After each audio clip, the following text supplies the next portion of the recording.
Good evening. I'd like to welcome you to the New York Society Library, the oldest cultural institution in the city.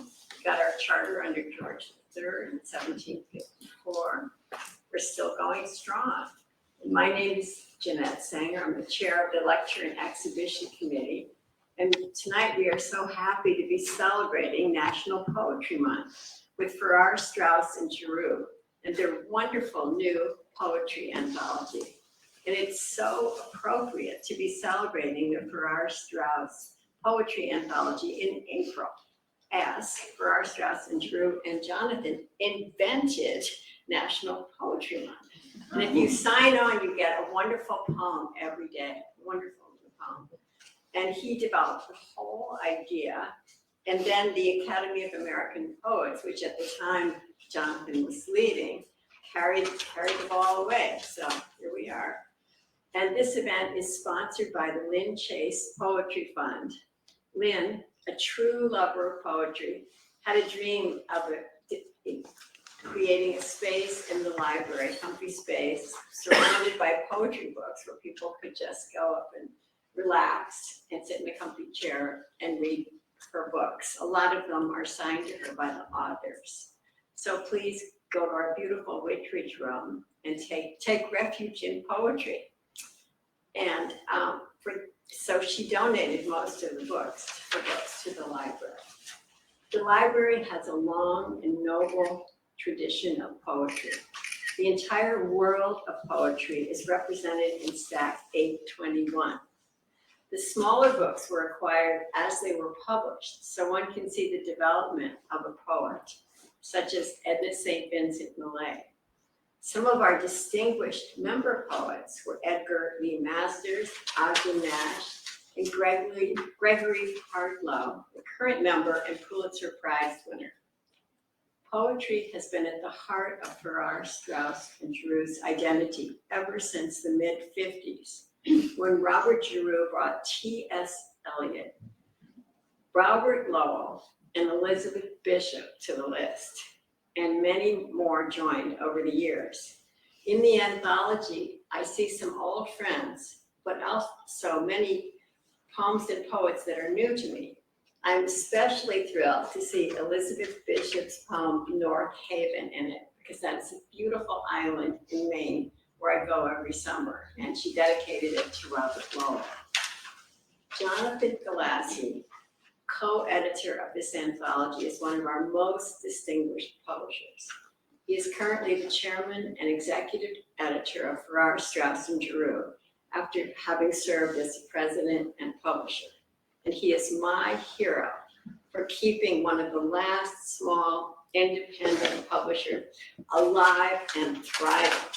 He is also a translator, a poet, and a novelist. We also have his wonderful new novel, School Days, for sale. It says about the book, it's all about love, sex, friendship, and power. And what else is there? Robyn Creswell is co-editor of the volume and a fellow of the Guggenheim Foundation. He teaches comparative literature at Yale University and is author of the award-winning City of Beginnings, Poetic Modernism in Beirut.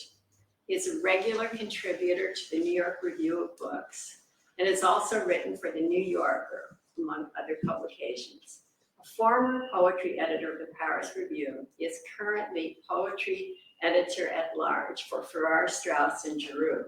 His translation of Iman Marsal's collection of poems, The Threshold, will be published next year by guess who? Farrar, Straus and Giroux. Creswell is currently at work on an intellectual history of the modern Arab world, as told through the lives and works of its representative poets. Mohammed Darwish Love, I just discovered him, Adonis, Nazik al-Malaka, is that right? Not sure, and others. And I'd like to thank our wonderful actors for volunteering, and we have Andrea, Terrasa, and Sarah Rose Kearns. So thank you all. Let us welcome everybody.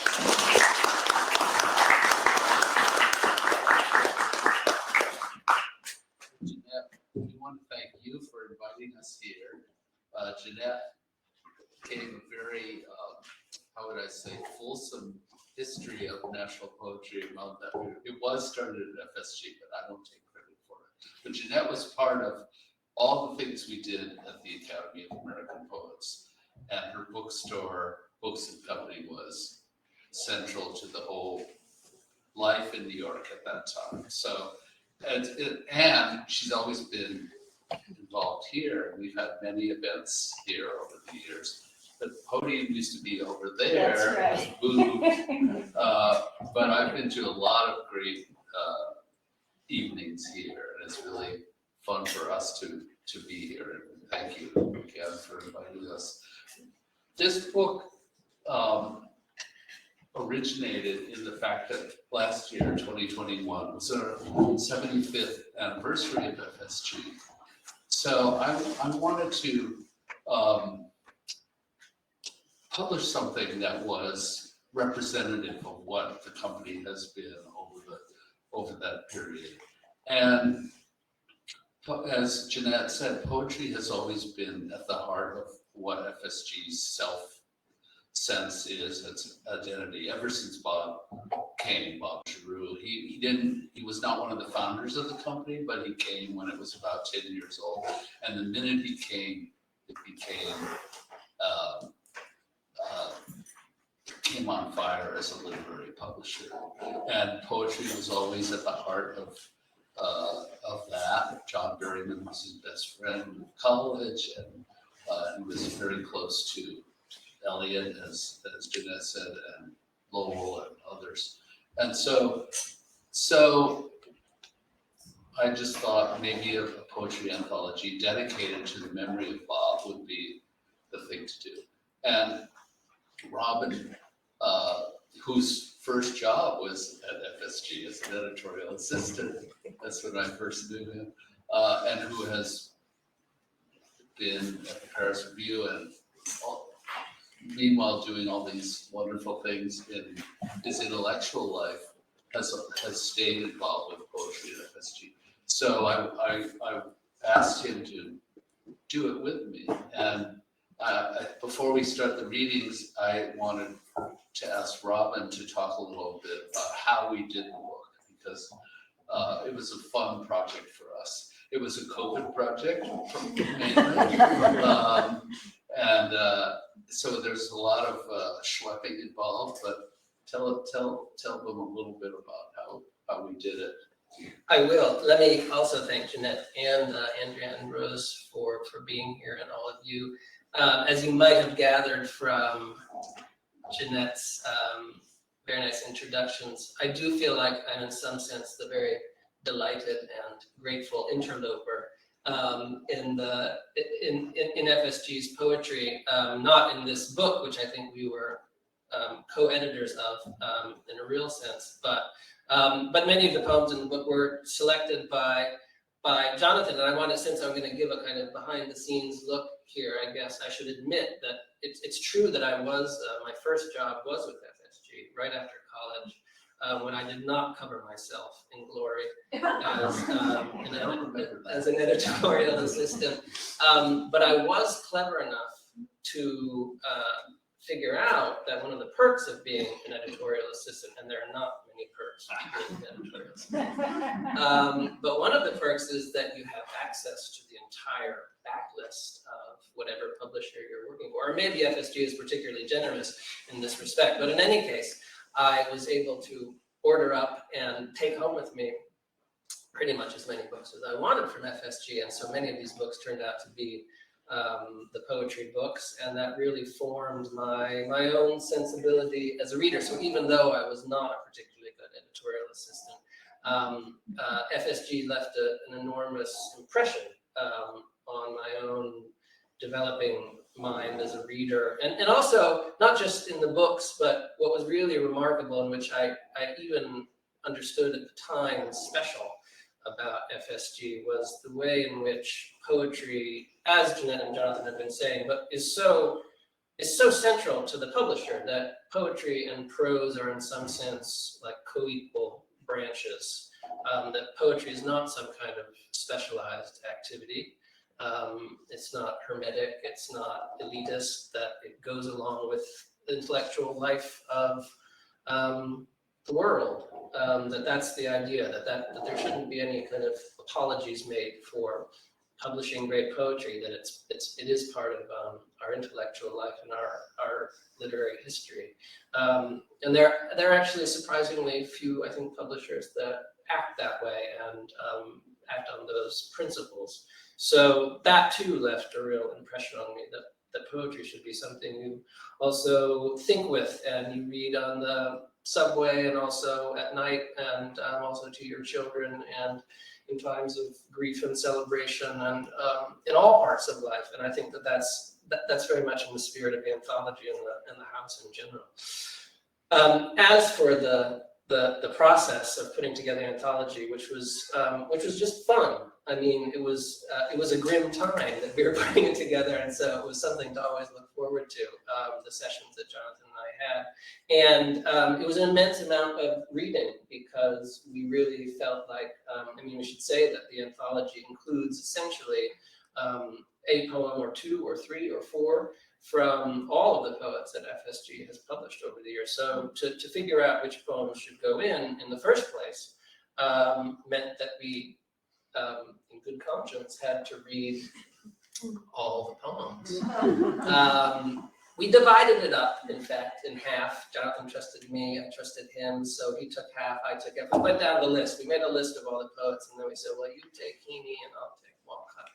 And then we talked about our selections. But one of the and we whittled it down, and the whittling down was, of course, the very, very hard part, because the list started off. In the anthology itself, there's how many poems are there? Something like, I don't know, 200, I don't know. No, I probably should know. Probably between 100 and 150, let's say. But anyway, the first lists that we made were more like 600, and they were all really good poems.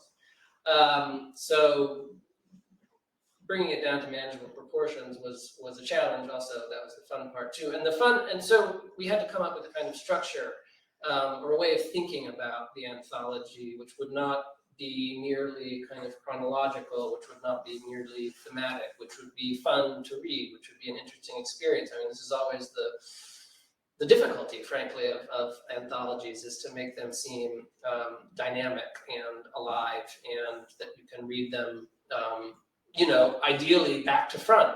And in the case of this anthology, we also had the added ambition of being able to read it front to back, I think, because what we really wanted to do was to come up with an anthology in which the early poems, and it is chronologically arranged more or less, although it's chronologically arranged in the year that the book was published by FSG.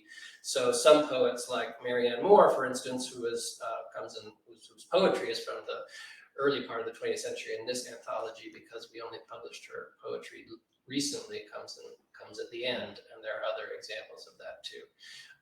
But we wanted it to be a kind of dynamic form where the early poems kind of have an ear cocked to what's going to come after them. So we tried in as many ways and as subtly, but sometimes as explicitly as possible, to arrange a kind of echoing chamber of the early and late poets, to give some sense of this as being a dynamic tradition. And we talked a lot, as we chose them, about Eliot's notion of a tradition, in which one of the things he says in that essay on tradition and the individual talent is that whatever comes later alters your sense of what's come before, that modern or contemporary poets make you read the older poets in a completely different way, or subtly different ways sometimes too.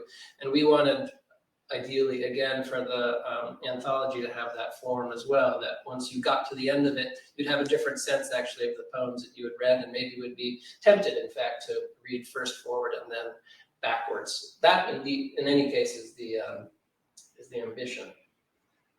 We also wanted it to be fun. Yeah, various, and there's a lot of humor in it, and some great moments too. So it was great fun, and it was great fun arguing about the poems.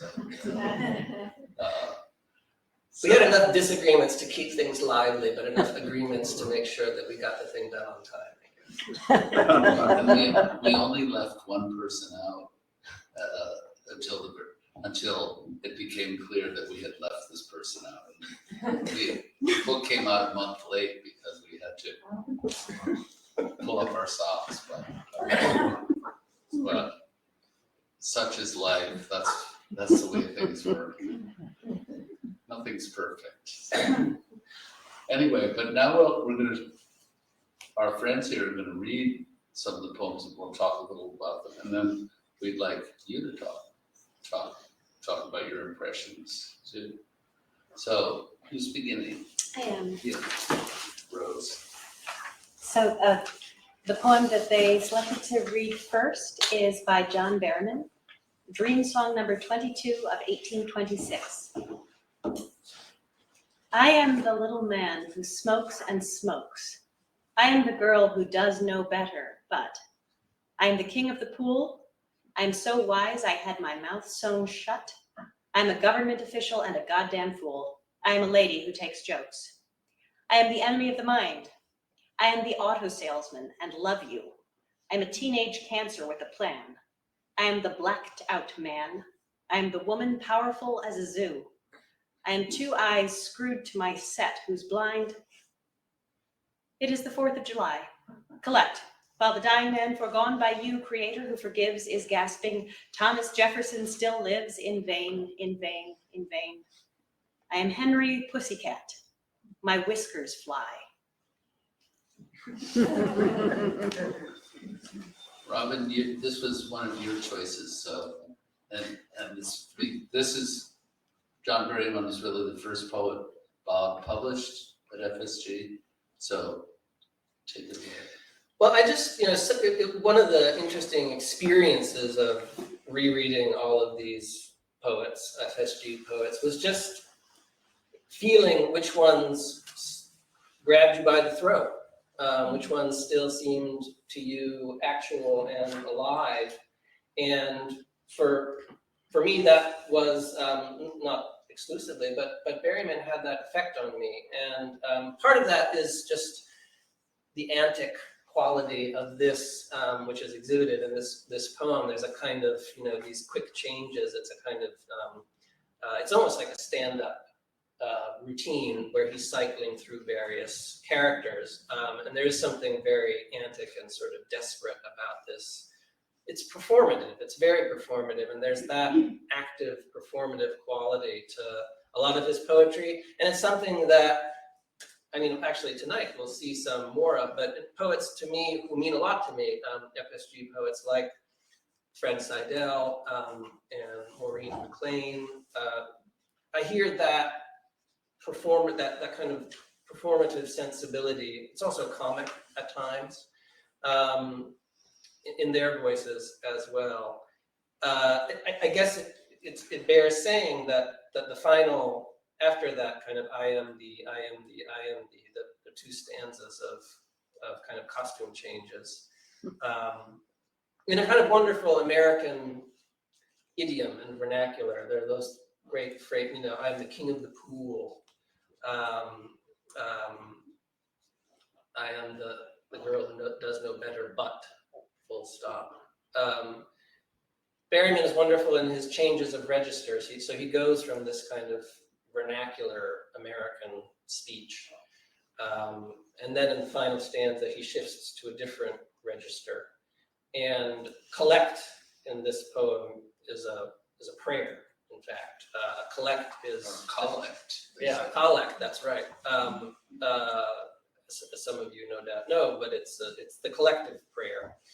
It's the kind of summary prayer, and then the lines that come at the end of the poem. It's called the poem of 1826 because, weirdly enough, on January 4th that year is the day that Thomas Jefferson and John Adams both died, and John Adams' last words were apparently something like Thomas Jefferson still lives. So that's the kind of the historical background. But there's I guess an implied sort of critique in the poem of kind of contemporary American life, which has devolved to stand-up comedy and eyes screwed to sets, as against this this background of Adams and Jefferson. But that juxtaposition of tones, of the vernacular, the contemporary speech, and something much more rarefied and often Elizabethan in the case of Berryman. All of those things just leapt out at me, and I thought, well, this is a kind of a person pretending to be a chorus, a person pretending to be many things, and that's a nice way to begin an anthology with this kind of moment of dissemination. I also think it's true that there's something quite radical about the way disjunctive, the way Berryman writes, and young poets today really respond to him, and he's very influential. More influential now, I would say, than he was 20 years ago. And so there's a kind of, when Robyn talks about how the front of the book and the back of the book should talk to each other, here he is at the very beginning of the book is this very challenging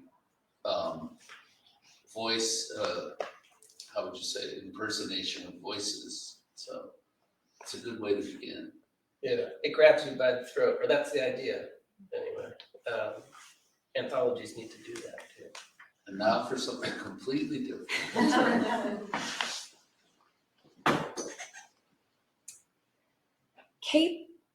Cape Breton by Elizabeth Bishop. Out on the high bird islands, Cebu and Hereford, the razorbill auks and the silly-looking puffins all stand with their backs to the mainland. In solemn, uneven lines, the cliff's broken grass-sprayed edge, while the few sheep pastured there go bah, bah. Sometimes, frightened by aeroplanes, they stampede and fall over into the sea or onto the rocks. The silken water is weaving and weaving, disappearing under the mist equally in all directions, lifted and penetrated now and then by one shag's dripping serpent neck. And somewhere, the mist incorporates the pulse, rapid but unurgent, of a motorboat. The same mist hangs in thin layers among the valleys and gorges of the mainland, like rotting snow ice sucked away almost to spirit. The ghosts and glaciers drift among those folds and folds of fir, spruce and hackmatack, dull, dead, deep peacock colors, each riser distinguished from the next by an irregular, nervous, sawtooth edge, alike but certain as a stereoscopic view. The wild road clambers along the brink of the coast. On it stand occasional small yellow bulldozers, but without their drivers, because today is Sunday. The little white churches have been dropped into the matted hills, like lost quartz arrowheads. The road appears to have been abandoned. Whatever the landscape had of meaning appears to have been abandoned, unless the road is holding it back in the interior, where we cannot see, where deep lakes are reputed to be, and disused trails and mountains of rock and miles of burnt forests standing in gray scratches like the admirable scriptures made on stones by stones. And these regions now have little to say for themselves, except in thousands of light-song sparrow songs floating upward, freely, dispassionately, through the mist and meshing in brown, wet, fine, torn fishnet. A small bus comes along in up and down rushes, packed with people, even to its step. On weekdays with groceries, spare automobile parts, and pump parts. But today only 2 preachers extra, one carrying his frock coat on a hanger. It passes the closed roadside stand, the closed schoolhouse, where today no flag is flying from the rough adze pole-topped with a white china doorknob. It stops, and a man carrying a baby gets off, climbs over a stile, and goes down through a small steep meadow, which establishes its poverty in a snowfall of daisies, to his invisible house behind the water. The birds keep on singing. A calf bawls. The bus starts. The thin mist follows. The white mutations of its dream. An ancient chill is rippling the dark brook. Thank you, that was beautiful. So Elizabeth Bishop was also one of Bob's poets who I think came to FSG through Robert Lowell, because she and Lowell became very close friends in poetry. And whereas Lowell was very rhetorical, and he and Berryman were very close too, he had some of the same manic issues that Berryman had, but Bishop was very restrained and descriptive in her poem, and she spent a lot of her childhood in Nova Scotia. Cape Breton is the easternmost part of Nova Scotia, even wilder and more Abandoned. what? Abandoned. Yeah, than where she lived. And its sense of primordial ancientness is really so beautifully evoked here. You know, in some ways her work is so much of a piece. You could almost see this poem is like a wilder, longer version of North Haven. North Haven's an island in Penobscot Bay that's positively civilized compared to but it has some of the same romance and then the bus in this poem reminds me anyway of the Moose, her famous poem about riding down from Canada to Boston, and there's a moose stops them in the middle of the road, and then that encounter with nature is such a big part of her vocabulary of poetry. I wanted to include this poem because it's not one of her best known poems, but I think it's an incredible piece of writing. It's incredibly moving, and of course it's so symbolic of so many different things. So, what do you think about it? And we've never really talked about it. That's true, we haven't really. I mean, I'm actually particularly struck after the Berryman poem, just the contrast between that poem, which is all about presence and performance and self, and this poem where the poet's presence is extremely, as is often the case with Bishop, reticent. And so it seems to be, for a long time actually, just a landscape. It's just the description of a landscape. But then, you begin to notice these little touches that are not purely objective. And they begin right away, that line about the silly looking puffins. It's like, well, that's great. Yeah, that's kind of, silly looking puffins, but who's calling them silly? Okay, that's silly. And then, that wonderful acute, it's just like it's intelligence imposing itself rather than a performative self. But that line at the end of the first stanza, but she's listening to the landscape too, and then looking at the mist, and she hears the pulse, rapid but unurgent, of a motorboat. I mean, that's such a wonderful couple of qualified adjectives, rapid but unurgent. That's just not anybody can do that for a landscape, right? And I was so struck by unurgent, actually, that I looked it up, and it's not a word. We say non-urgent, but of course, if you said rapid but non-urgent, that would be a terrible line. So there's just the care with which she chooses. I mean, the famous care, I suppose, with which she chooses all of her words, and in which the poet does gradually reveals herself. And by the time she gets to talking about the interior of Cape Breton, then we suddenly think, oh, well, right, this poem is actually talking about her too, her interior. It's not just about the exterior landscape, it's also about her feelings and thoughts. Deep links. Yeah, her deep motives. But that's the magic of so many Bishop poems, that she remains in the ordinary, and yet that's where the place of all the epiphanies happens. That's where she, including epiphanies about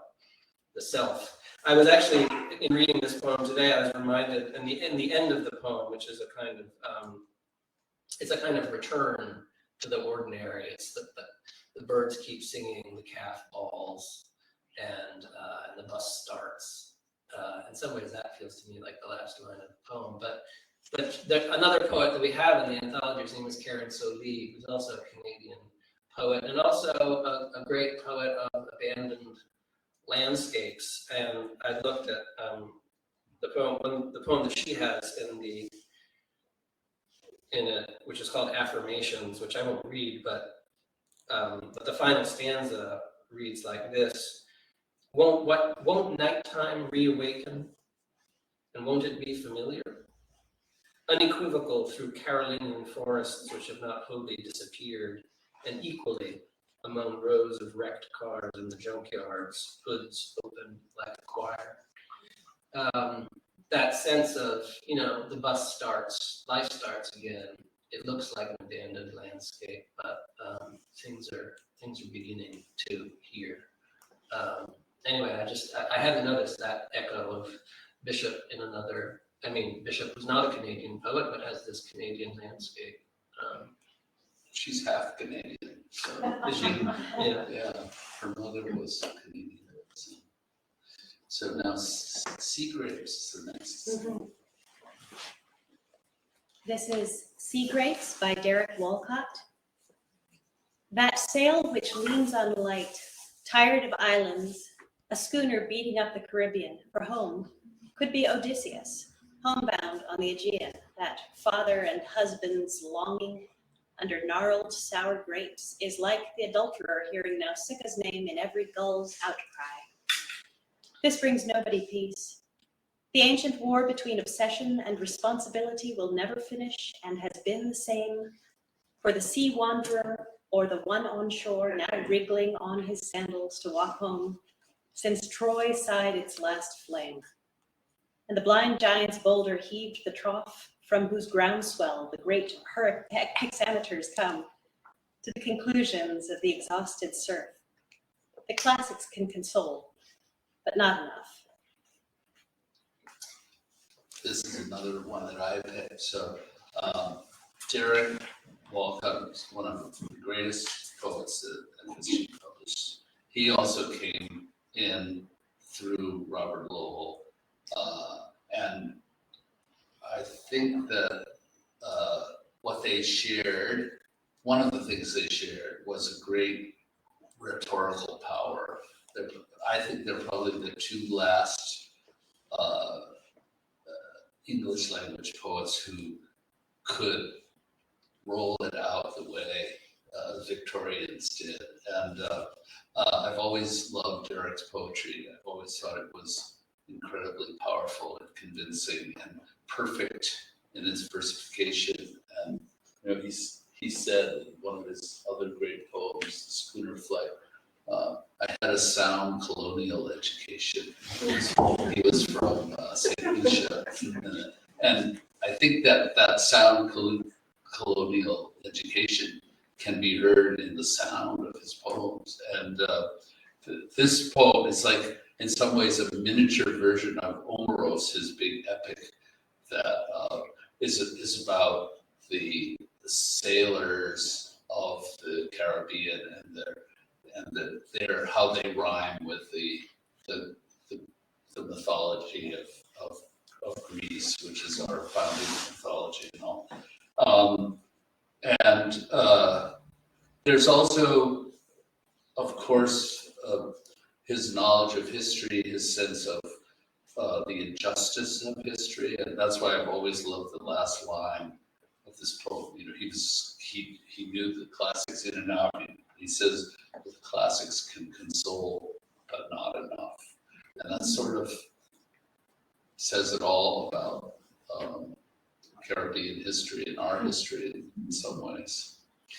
Another thing that I thought about reading this poem, there's another poem called Grossile that we have in the anthology, which is also a kind of landscape poem, and many of his poems are either landscapes or include landscapes of the Caribbean in a much different register than Bishop, and in part because he is so explicit about the historical resonances that he hears, and so that even waves come to him as kind of hexameters.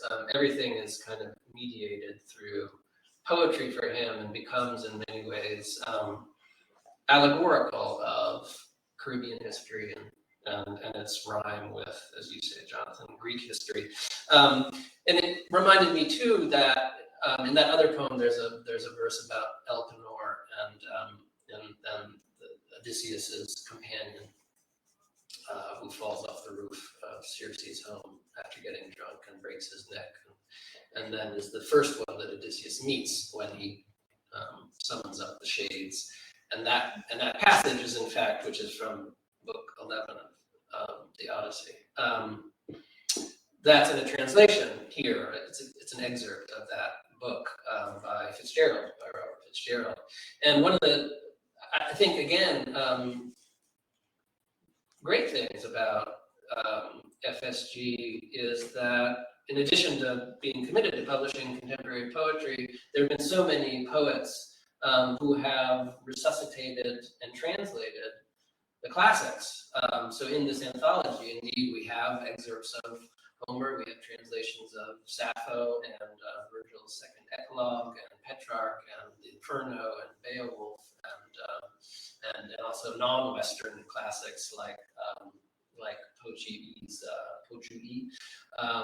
The Crimson Weave Carpet, and even Fred Seidel's Malaka, which is a kind of retelling of a pre-Islamic poem. So I think that's also worthy of celebration. That you can't just have contemporary poetry, or that contemporary poetry always makes us look at these other poems askew differently, makes them come alive, and sometimes by translation, sometimes by kind of commentary, poems that refer back to them. Should we have another? Yeah.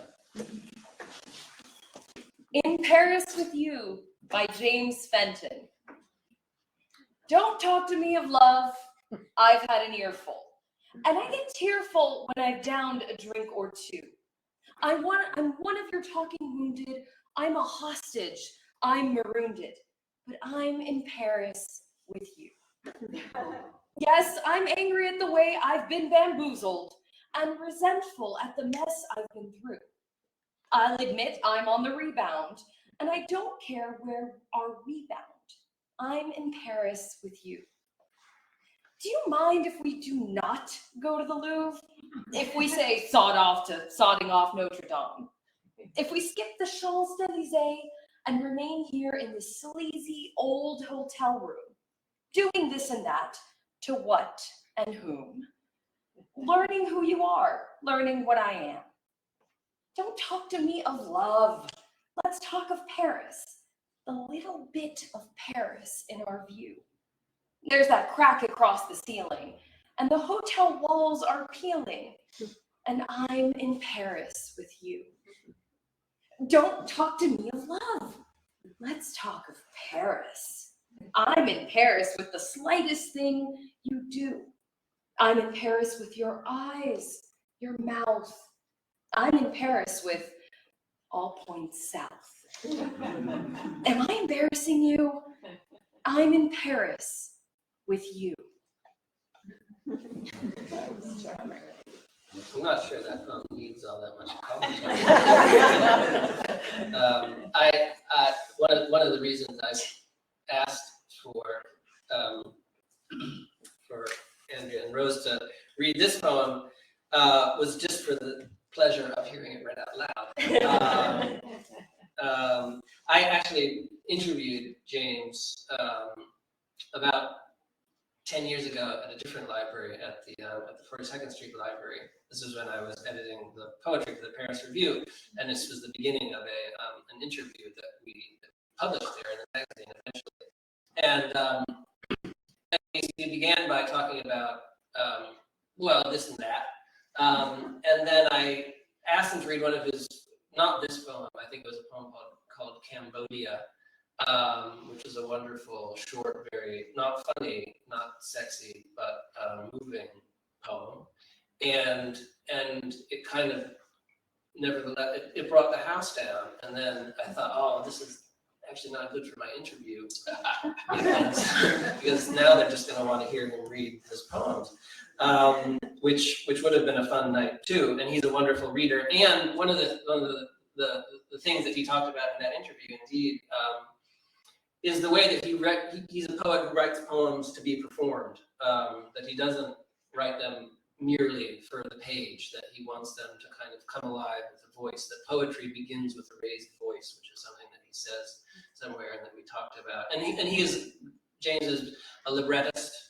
He wrote lyrics for Les Mis, although they weren't ever used, but he also did a Rigoletto. And I think also in that interview, he talked about writing for opera, how to think about as a poet, writing a song, a poem, a song, which are in a way what all of his poems are for opera. And he said, well, one of the great things about, a Handel aria is the way that a refrain will just come around again and again. And he said, it's easy for the audience, because if you miss it the first time, then it'll come back again. And then he said, it's like when you go to the carousel in the airport and you say, oh no, my bag, it's gone. Oh look, it's come around again. All's well. And that's in a way the way that the refrain works in this poem, I'm in Paris with you, except that it doesn't really mean the same thing each time. It's the first time you hear it, you're kind of like, oh yes, this is a Paris poem, it's springtime in Paris, there are lovers in Paris, and then the next time it's kind of like, oh, it's not that kind of Paris, because it's not the Louvre, it's not the Champs-Elysees, they're in a sleazy hotel. And then it's like, oh, it's a love poem where, no matter where they are, they're in Paris. And then all the lovers' bodies parts are also Paris. So the word kind of accretes wonderful meanings as it goes on. I've often thought that it's a pity in some sense that James didn't kind of translate Brecht. He was actually a foreign correspondent in Germany, so he might well have in some ways. But this song strikes me as a kind of witty cabaret song. I mean, the rhymes are so elegant and intelligent, and when they're awkward, they're funny. That marooned and wounded and rebound and rebound. But you can't get away with that unless the rest of them are very unawkward or non-awkward. No, she would say unawkward. James's great hero as a poet was Auden, W.H. Auden, and I think that some of Auden's rhetorical flourish is to be found in Fenton, although he's a very different kind of writer. But I just wish there were more James Fenton poems. That's all. Yeah. Next one. This is Reading Miloš by Adam Zagajewski. I read your poetry once more, poems written by a rich man, knowing all, and by a beggar homeless, an emigrant alone. You always wanted to go beyond poetry, above it, soaring, but also lower to where our region begins, modest and timid. Sometimes your tone transforms us for a moment. We believe truly that every day is sacred, that poetry, how to put it, makes life rounder, fuller, prouder, unashamed of perfect formulation. But evening arrives. I lay my books aside, and the city's ordinary din resumes. Somebody coughs, somebody cries and curses. This is translated by Claire Cavanaugh. Thank you. Adam Zagajewski died a couple of years ago. He was probably after Miloš, the leading poet of Poland. He was actually born in Lvov, which we are hearing a lot about as Lviv these days. He has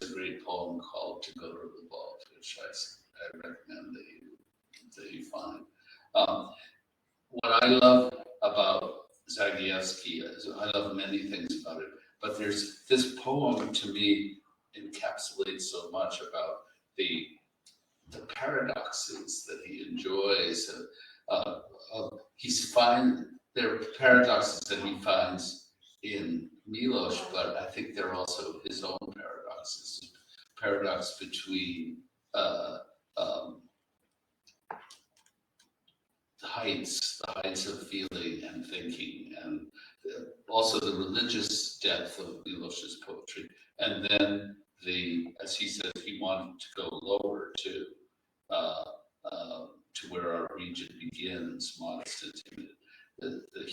The human versus the superhuman, and of course it's represented in what he says at the end. I lay my book aside, I lay Milos aside, and life is there in its smallest aspects. And I find this poem absolutely devastatingly accurate, moving, and it's a kind of ars poetica too, I think. But when you read Adam's poems, that's what's happening in all of them. It's that the human contrast between the big picture and the small. It's just, I read a poem of his the other day. I wish I could recite it. It was about how when he was young, the Georgian was in power and nobody laughed, and it was a serious, terrible time. And then he says at the end, except the apple tree, every spring burst into hilarious laughter. And then it's, and that contrast, that paradox is right at the heart of his understanding of life. And he's one of our greatest poets. He publishes collected poems. And I think of the poems that we're hearing tonight, maybe the only translated poem of the 8 we'll hear. But just bears saying that there are a lot of translated poems in the anthology, and indeed one of the things that I knew but was struck by again with greater force in reading through with Jonathan the archive of poems is just the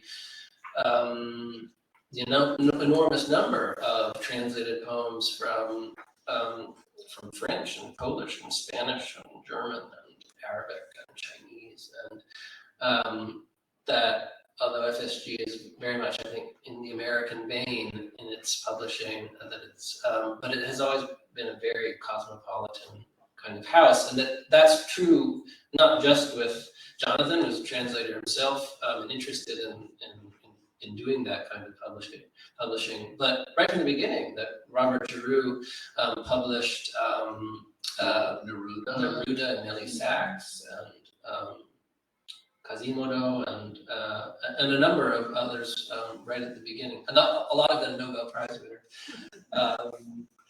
Yeah, maybe Roger published those for other reasons. But yeah, I would just add that Claire Kavanaugh, this translator, is one of the most incredibly gifted translators I've ever seen, and her poem sounds so natural. The poem sounds as if it was written by her, and I'm full of admiration of Claire. Should we have another? Let's do it. Now for something completely.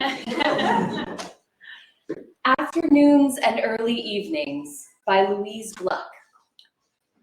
The beautiful golden days when you were soon to be dying, but could still enter into random conversations with strangers.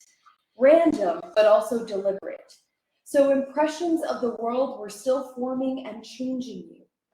And the city was at its most radiant, uncrowded in summer, though by then everything was happening more slowly.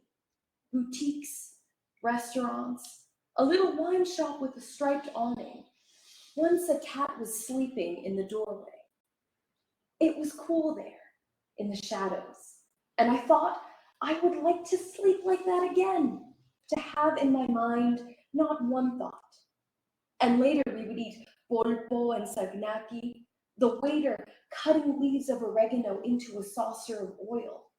What was it, 6 o'clock? So when we left, it was still light, and everything could be seen for what it was. And then you got in your car. Where did you go next after those days? Where, although you could not speak, you were not lost. This is from Louise Glick's book that we published last year called Winter Recipes from the Collective. And it's a poem about aging. It's about the death of her sister, I think, even though her sister is not the character in the book. But it's about, I love this poem because of the sense of impending loss, and yet the ordinariness of life that overlays it, and her kind of sardonic treatment of grief. It's very deflecting of things that can't be deflected. And Louise won the Nobel Prize in 2020, was it? Yeah. And that was like a bolt from the blue here. An American, it was the last American to win the Nobel Prize was Toni Morrison 20 years before. And so all of a sudden, this spotlight was shone on. I mean, it's not, Louise is one of the great poets of her generation and very esteemed and loved and popular in this poetic way. But this, all of a sudden, there was this new appreciation of her work worldwide, and that was amazing. But she continues unfazed and wrote this very, I think, deep, small, considered book about grief, told slant, and I think it's amazing. I don't really have much to add about this poem. I just love that line about, so when we left it was still light and everything could be seen for what it was. Kind of clarity that evenings can sometimes bring. Not our evening, it's too rainy, but that and also her ambition that I'm thinking about the next poem we're going to hear, which is so much different. I would like to sleep like that again, like that cat in the shadows, to have in my mind not one thought. And in lots of Glick's poems, there is that desire to be sort of deprived, or to get to a point where you are actually sort of impoverished of sensation, to get to that kind of null point of not thinking at all. I suppose there's something, there could be something zen about the cat, but that's a very different ambition from what we're going to hear in the next poem, which is part of the reason why we put them together. This is Excursion, Susan Sontag by Maureen Mclean. Now, Susan Sontag was famous among certain people, you know who I mean. Urban, informed, culturally literate East Coast people, and some West, a few in Chicago, in Europe, and elsewhere, although Susan Sontag came from Arizona, which is remarkable only if you hold certain prejudices about Arizona, which I do, having been there twice and disliking it both times. Not that this was Arizona's fault. It is majestic, strange, lunar, orange, desert, flat, and then ravine-ridden, but Phoenix is heinous unless you have a certain homo sensibility I associate with men of a certain age and race, and while I share the supposed race, I am not a man, although there are men in Arizona, but I forget to ask them what they thought about the state, or Susan Sontag, whose writings between 1964 and 67 are marvels of incisive thought and style. So much so that you have to wonder what happened to America. What happened to Susan Sontag, who later published historical novels in a realist mode when earlier she championed the nouveau roman? Oh, where art thou, Robespierre? And did her execution fail, her once held prose ideals? Oh, is it our fate thus to lapse, if lapse it was? And where is Sontag to show us how to read Sontag? A professional enthusiast ringingly declared one day, Sunday, Susan is always of the moment. And thus, we must conclude that in 1965, the new novel and criticism and sexy brains and France were of the moment, and now degraded realism is of the moment, as is ethnic cleansing, which Susan Sontag denounced, indeed, put her life on the line, viz. Enthusiast, producing Beckett in Sarajevo, she among the few who spoke truly after 9/11 while torpor overtook so many, everyone waiting for American special forces to smoke Osama bin Laden out of his hole. On this matter, Susan Sontag held strong views, e.g. about the president's speech, but she properly oriented us to the club of men and one woman who advised him, since, as she observed in an interview on Salon.com, we are living in a regency, and we all know that regents are puppets of their wily advisors. Cf. the Prince Regent in England, 1819, when aggrieved workers gathered in Manchester and police agents shot them, hundreds dead, maybe thousands, the papers covering up the massacre. Whither media complicity is history now, and in England, the people I met read several papers, expecting to compare and contrast each paper's take on the news. They didn't simply succumb to the infantile American fantasy of media objectivity. The English and Irish and Scots were like Burke, unafraid of prejudice. They understood you read through with, against others' prejudices and your own, and thus Burke, against himself, may be seen as an Enlightenment theorist. He supported the American Revolution, after all, though he hysterically denounced the French long before they guillotined anyone. Oh, sweet Marie, your fair chopped head, your luscious body, the French pornographers delighted in fucking, tormenting, reviling. There is a long affair between Enlightenment philosophy and pornography, as Kathleen Shine explored in her spiky novel, Rameau's Niece. As Sontag explored in a brilliant essay of 1967, why are we so afraid of porn? There are many reasons, the obvious Freudian ones, the porn is rape ones, the protecting our children ones, the fear of desire for the tabooed, the jouissance of transgression. The world could blow up any time, but at the end of the day, it all may come down to this. Our desire for knowledge rips open the throat. Whole countries have been seized with murder when threatened with free inquiry. Not that those who affiliate themselves self-righteously with knowledge are not guilty of their own simplifications, because knowledge cuts and opens wounds and distances between lovers, parents, children, citizens. The world feels different. For example, if you know that somewhere people think God is dead, if the earth revolves around the sun, if you have stolen the gift of fire, if you know where your clitoris is and what it can do, and if you've seen Mapplethorpe's whip stuck up his ass or his little devil's horns perkily perched atop his mop of hair, why does he look so innocently rakish? Is it because he's dead, or that moment is, or is it my own perspective makes him so? Not everything can be domesticated, or can it? Why did Proust avoid really discussing the mother? Now there is a crucial evasion in an otherwise exhaustive registration of the movements of consciousness. In society, must old rockers and act up veterans and the Situationist International and Sontag all go gentle into know that good, that know that raging?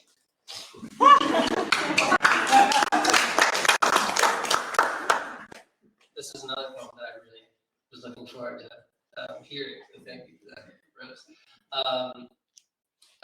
And that was the reason to choose it, because it would be so fun to hear out loud. And it is, I think what's great about this poem and Maureen's poetry more generally, I guess, is just that, that sense that poetry can do other things. It can do lots of things. It can do just about anything.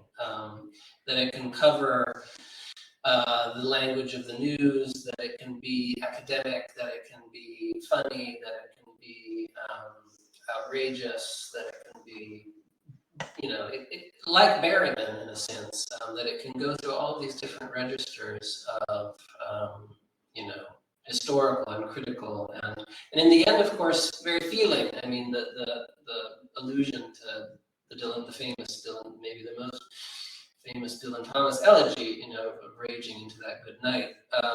It ends, suddenly we realize that the whole poem, which seems very, at times it seems quite funny and off the cuff, we retrospectively feel that it's an elegy for Sontag, an intellectual that Maureen clearly admires in very, very many ways. And Maureen's poems are like that. They're kind of full of fireworks, but also suffused with unexpected rage and feeling. Yeah, and I just like the poetry can also deal with Salon.com and Susan Sontag and postmodernism and genocide, and it can do all of that too. I think that to me, Maureen, who is one of my favorite people and poets, is a kind of she represents a younger generation of the kind of talky poetry of the New York school that FSG didn't really partake in until later on. We actually ended up publishing some of the New York school poets, but the Frank O'Hara chatty, insolent, funny thing it's there in this poem, but she's coming at it from a very different perspective. But the insolence and humor of it, and the intellectual challenge of it are really, I think they go back to that strain in American poetry, and that's one reason I think she's still alive. That's sort of so now we have one more poem. What Was Poetry by John Cady. No one really knew, though everyone knew what it should be. And now it's just a way of being famous on a small scale. It was supposed to be significant for its own sake, though that was never entirely true. Human feelings got in the way. For while it was possible to remain unmoved in the face of all that language, no one really wanted to. They wanted to talk about it, to explain what it had let them see, as though the world were incomplete before poetry filled it in. And now there's nothing left to see. Oh, poems come and go, and everyone complains about them. But where there used to be arguments, there's just appreciation and indifference. Measured praise that's followed by forgetting. I'm as bad as anyone. Instead of reading, I reread. Instead of seeing, I remember. And instead of letting silence have its say, I fill it up with talk, as if the last word might be anything else. And yet, despite all this, it mattered.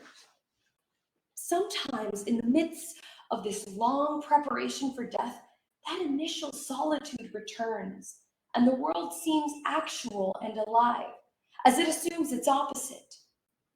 I think the truest thoughts are always second thoughts. But who am I kidding, other than myself? I hope there's someone, that it casts its spell beyond the small cone of light hovering over my desk, and that what started out one night so long ago in silence doesn't end that way. I fantasize I can hear it somewhere in the realm of possibility, but only now and then, in intervals between breaths.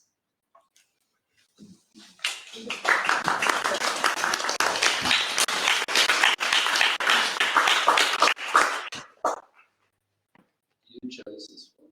There's also an epigraph Yeah. by James Schuyler, who is another FSG poet. Actually, the epigraph is, I hate Christmas, but I hate people who hate Christmas even more. Which I suppose he means that he feels somewhat about poetry the way Schuyler feels about Christmas. I hate poetry, but I hate people who hate poetry. here again, I'm tempted to sort of let poetry have the last word, but Katie is a philosopher. That's his day job.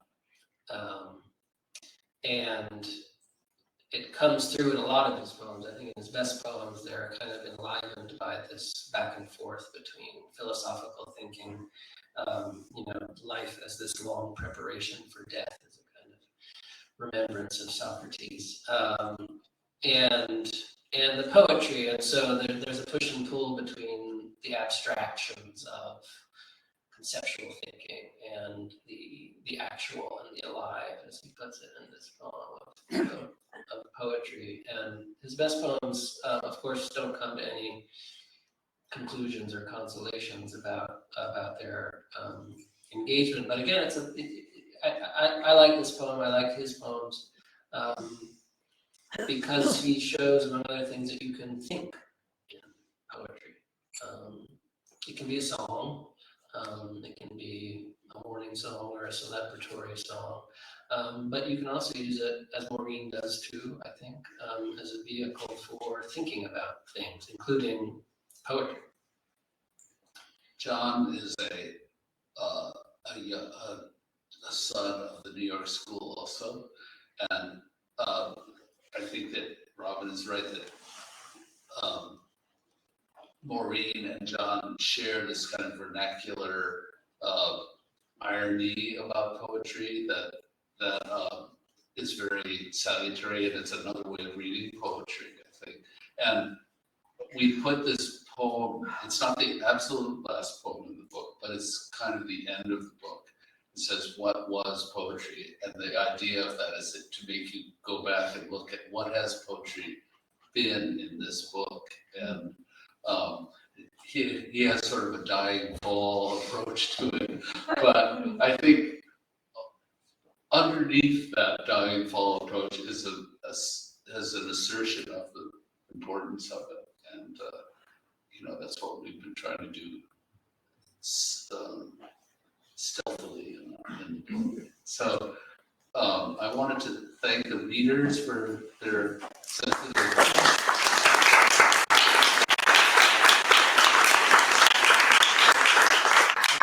Performance of the poems. Poems can be performed, and each reading makes the poem different. I thought theirs were wonderful. So, how about anyone want to complain or? Alex. I'd love to know your process with your living poets. What input, if any, they had. What do you mean by that? They had no input. No, they didn't. We did not ask them. We just sent them a notice that we were going to use their poem, and we didn't ask their permission. We took the approach that we sent them money, but we didn't ask them. And none of them has complained. None of them has said they were so thrilled by our choices. But no, we didn't have a process with it. We knew that would be, you can't go there. Don't you think? Oh yeah. No, because we had an idea and a kind of structure or we wanted there to be a structure for the book, and if poets were allowed to kind of choose their own favorites among their poems, then it would be chaos. Right. That's not me at my best. And we didn't necessarily. It wasn't not that we didn't want to show them at their best, but what we didn't want to do actually was to choose poems that were obvious or the kind of chestnuts or already anthologized poems.